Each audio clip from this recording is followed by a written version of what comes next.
Alright guys, I'm finally back and today we're going to be reviewing a very unanticipated record for me. I'll be reviewing and giving my thoughts on Jaden Smith's newest album called SYRE, or I don't know how to pronounce it exactly. Jaden has been hyping up this album for the past 3 years, and to be completely honest, I was not expecting anything too special, or I was not expecting to even like a couple of tracks on this record. He released some singles previously to, releasing the album, singles like Batman and Watch Me that I really didn't catch much attention for.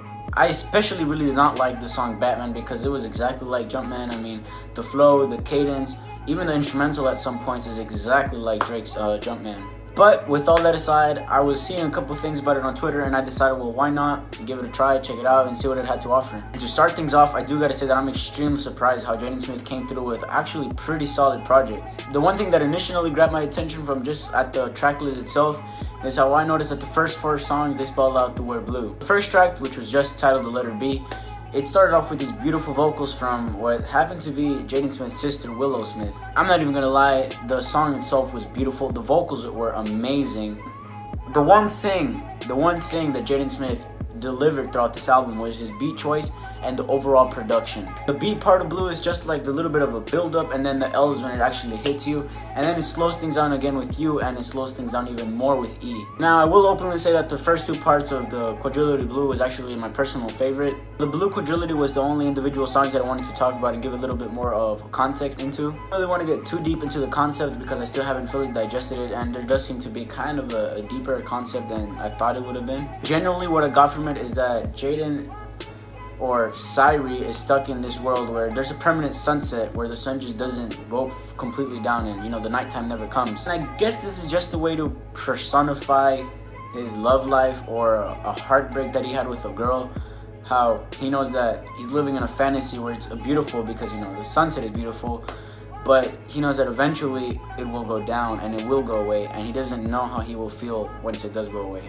But whenever the music is as amazing as it was throughout this project, I'm never going to give it too much backlash or too much negativity over a concept that wasn't as cohesive as you would expect. And the one problem that I did have with the lyrics, besides the corny and kind of cringy bars that he had every here and there, was how every now and then he tried to be a little bit socially conscious, which he wasn't too good at. There were multiple times where he says something conscious and then the very next bar he proceeds to flex or to just brag about his Tesla or about jewelry or just the normal rap stuff.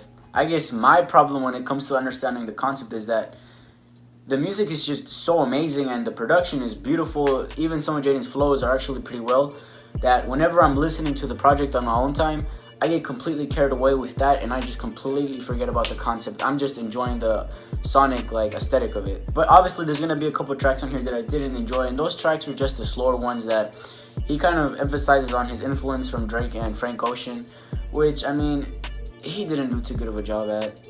Those tracks being Hope, 90, and oh my god, Lost Boy. I'm not gonna lie, that was kind of a pain to get through, especially Lost Boy. I was falling asleep throughout the track, and once I finished listening to the album the first time, I probably thought that he said some deep stuff there. That's probably why I wasn't really into it. But once I looked at the lyrics, I saw that he wasn't really saying anything too special, but I wasn't surprised. And I do see many people, judging and criticizing Jaden Smith because they're saying that he's talentless, that he's biting from other rap artists, or just saying that he's being an overall culture vulture and that he doesn't really have respect for the genre.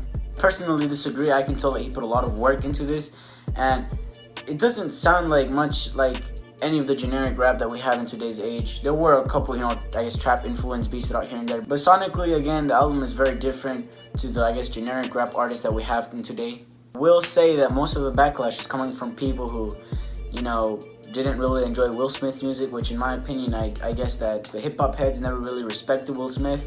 So now you have his son coming into the same genre and trying to make music. I guess that you can't really expect for him to get as much support from hip-hop.